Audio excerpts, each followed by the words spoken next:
साल 1945 6 अगस्त और 9 अगस्त को जापान के हिरोशिमा और नागासाकी पर 2 परमाणु बम गिरा दिए गए और इसी के साथ ही वर्ल्ड वार 2 का चैप्टर भी क्लोज हो गया और अमेरिका खुद को दुनिया का एकमात्र बोझ समझने लगा, क्योंकि दुनिया का एक लौता देश जो कि न्यूक्लियर पावर है, वो चाहे तो दुनिया को अपने हिसाब से चलाने की ताकत रख सकता है।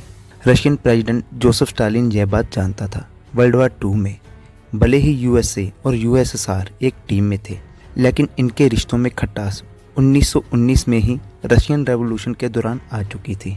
और अब जब वर्ल्ड वार 2 खत्म हो चुका था तो दोनों देश एक बार फिर आमने सामने आने वाले थे, क्योंकि यह एक विचार का युद्ध था, कम्युनिज्म और कैपिटलिज्म के बीच का, जिसमें super power America one sided lead कर रहा था। इसकी सबसे बड़ी वजह थी अमेरिका के पास परमाणु बम का होना। लेकिन साल 1949 आते आते यूएसएसआर ने सफलतापूर्वक परमाणु बम का प्रयोग कर डाला, जिसे फर्स्ट लाइटिंग नाम दिया गया। और इसी के साथ यूएसएसआर की इस कामयाबी ने पावर की इस लड़ाई को बराबरी पर लाकर खड़ा कर दिया। यह घटना अमेरिका सहित पूरी दुनिया को चौंकाने वाली थी।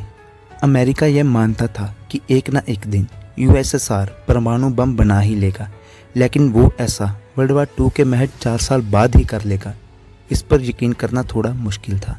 स्टालिन को शुरुआत में परमाणु बम में कोई खास दिलचस्पी नहीं थी, लेकिन फिर भी रशियन वैज्ञानिकों के जोर देने पर उसने एक आयोग का गठन जरूर किया था, जो यूरेनियम की संभावनाओं पर खोज करता था। लेकिन जब हिटलर ने रशिया पर आक्रमण किया तो स्टालिन का पूरा ध्यान ईस्टर्न फ्रंट पर चला गया, क्योंकि हिटलर लगातार सोवियत यूनियन के अंदर घुसता जा रहा था और सोवियत यूनियन लगभग हार की कगार पर खड़ा था। ऐसे में सोवियत यूनियन के न्यूक्लियर प्रोग्राम का कोई खास महत्व नहीं रहा था। ज़्यादातर वैज्ञानिक ईस्टर्न फ्रंट पर धातु विज्ञान और माइनिंग आयोग में सेवाएं दे रहे थे। कुल मिलाकर स्टालिन का पूरा ध्यान जर्मनी के साथ युद्ध पर था। एक फेमस रशियन वैज्ञानिक जॉर्जी फ्ल्यूवर ने महसूस किया कि अमेरिका ने एटॉमिक पावर के ऊपर शायद कुछ खास रिसर्च कर ली है, क्योंकि एटॉमिक पावर के ऊपर चल रही रिसर्च को लेकर जो उनके आर्टिकल वगैरह प्रकाशित होते थे वो अब बिल्कुल बंद हो चुके हैं। अब वो अपने सोर्स को सीक्रेट रख रहे हैं। उनका मानना था कि हो ना हो ब्रिटिश और अमेरिकी वैज्ञानिक कुछ ना कुछ बड़ा करने के करीब हैं। फिर 1942 में फ्लियोरोव ने स्टालिन को 2 लेटर भेजे, जिसमें उसने स्टालिन को परमाणु बम को लेकर चेतावनी दी कि अभी इसके ऊपर गंभीरता से काम नहीं किया गया तो बहुत देर हो जाएगी। दूसरे लेटर में फ्लियोरोव ने यूरेनियम बम के महत्व पर भी ज़्यादा जोर दिया कि हमें किसी भी हालत में इसे बनाना ही चाहिए। फ्लियोरोव के लेटर को पढ़कर स्टालिन को यूरेनियम बम में थोड़ी दिलचस्पी जागी और सभी स्पेशलिस्ट को युद्ध से बुलवाकर रशियन वैज्ञानिक एनातोलिया अलेक्जेंडर और इगोर कुर्चतोव की कमान में न्यूक्लियर प्रोग्राम की शुरुआत कर डाली।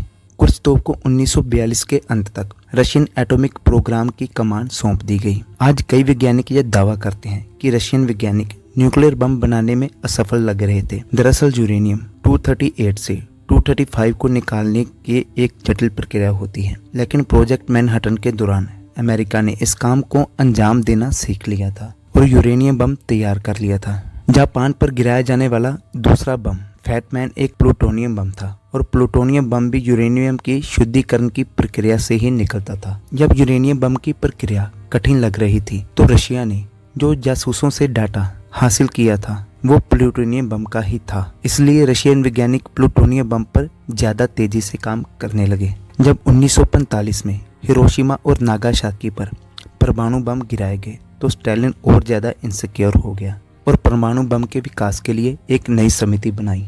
पहले सारे कंट्रोल अपने हाथ में ले लिए और 22 अगस्त 1945 को स्टालिन ने इस प्रोजेक्ट की कमान अपने सबसे भरोसेमंद लेवरेंटी बेरिया को दे दी। बेरिया को कमान मिलते ही उन्होंने परमाणु प्रोग्राम से जुड़े जासूसों का काम और भी तेज कर दिया, यहाँ तक कि जर्मन न्यूक्लियर प्रोग्राम में भी घुसपैठ कर डाली। वैसे तो सोवियत यूनियन ने यही दावा किया कि उसका परमाणु बम उनके होनहार वैज्ञानिकों की सख्त मेहनत का ही परिणाम है, लेकिन इतिहासकारों का यह मानना है कि सोवियत एटॉमिक प्रोग्राम में सबसे अहम रोल सोवियत जासूसों का ही था। दरअसल ज़्यादातर सोवियत जासूस अमेरिकन कम्युनिस्ट ही थे, जो अपने देश यानी अमेरिका से गद्दारी करने को तैयार हो चुके थे। वर्ल्ड वार 2 के दौरान जब जर्मनी सोवियत यूनियन पर भारी पड़ रहा था और ऐसा लग रहा था कि सोवियत यूनियन की हार होने वाली है, ब्रिटेन में मौजूद सोवियत स्पाई नेटवर्क ने अमेरिका में अपनी जासूसी गिरोह को स्थापित करने में अहम भूमिका निभाई। दोस्तों, सोवियत जासूसों ने कई जानकारियां सोवियत वैज्ञानिकों तक पहुंचाई थी और सबसे बड़ी जानकारी थी यूरेनियम के विखंडन की। यूरेनियम 238 को 235 में कन्वर्ट करने का तरीका अमेरिकी वैज्ञानिक जान चुके थे, जो कि 2 तरीकों से ही संभव था। पहला तरीका था मैग्नेट की मदद से और दूसरा गैसियोस डिफ्यूजन स्टेज से। यह महत्वपूर्ण जानकारी जासूसों ने सोवियत वैज्ञानिकों तक पहुंचाई, जिसके बाद कुर्चतोव ने बम बनाने का अपना पूरा तरीका बदल दिया और अमेरिकी वैज्ञानिकों के तरीके की नकल की। और यह सारी जानकारी अमेरिका के मैनहट्टन प्रोजेक्ट से ली गई थी, जो कि अमेरिकी वैज्ञानिकों ने बार बार रिसर्च से हासिल की थी और हर बार रिसर्च के दौरान किसी वैज्ञानिक की जान चली जाती थी। दरअसल उस समय एटॉमिक रिसर्च करना मतलब मौत से खेलने के समान था, लेकिन जासूसों की मदद से सोवियत वैज्ञानिकों को समय और जान दोनों का फायदा हुआ। इस पूरे प्रोग्राम के पीछे कई जासूस थे, जिनमें से प्रमुख था कोमोडोर हॉल, जिसने फैटमैन बम की पूरी जानकारी वैज्ञानिकों तक पहुंचाई थी। इसके अलावा हैरी गोल्ड भी महत्वपूर्ण जासूस था, हालांकि बाद में यह गवाह बन गया था जिससे इसकी जान बच गई थी। इसके अलावा एक अमेरिकी जोड़ा एथन रोजरबर्ग और जूलियस भी एक प्रमुख जासूस थे, जिन्हें भी बाद में पकड़ लिया गया और फांसी की सज़ा सुनाई गई। इसके अलावा और भी कई जासूस थे जिन्होंने सोवियत न्यूक्लियर प्रोग्राम में महत्वपूर्ण योगदान दिया। वैसे अगर आपने ओपनहाइमर मूवी देख ली है तो आप जानते ही होंगे कि रॉबर्ट ओपनहाइमर, जिन्होंने अमेरिकी न्यूक्लियर प्रोग्राम को लीड किया था, उन्हें भी अपने अतीत के कारण कई परेशानियां उठानी पड़ी थी। उन पर भी जासूस होने के आरोप लगाए गए थे, हालांकि उनकी कहानी थोड़ी अलग है। 29 अगस्त 1949 को रशिया ने अपने पहले न्यूक्लियर प्रोग्राम का सफल परीक्षण किया, जिसे कजाकिस्तान में टेस्ट किया गया था, और यह बम अमेरिका के फैटमैन बम का कॉपी था। इस बम के परीक्षण के बाद ही यूएसए समझ गया था कि कहीं गद्दार कहीं ना कहीं अपने घर में ही है, और इस न्यूक्लियर टेस्ट के बाद यूएसए और रशिया बराबरी पर आ गए थे, जिसके बाद रशिया यही नहीं रुका बल्कि और भी कई परीक्षण करते चले गए। तो दोस्तों, आज की इस वीडियो में इतना ही। जल्दी मिलते हैं किसी और इंटरेस्टिंग वीडियो में। तब तक के लिए keep watching and keep being जिज्ञासु।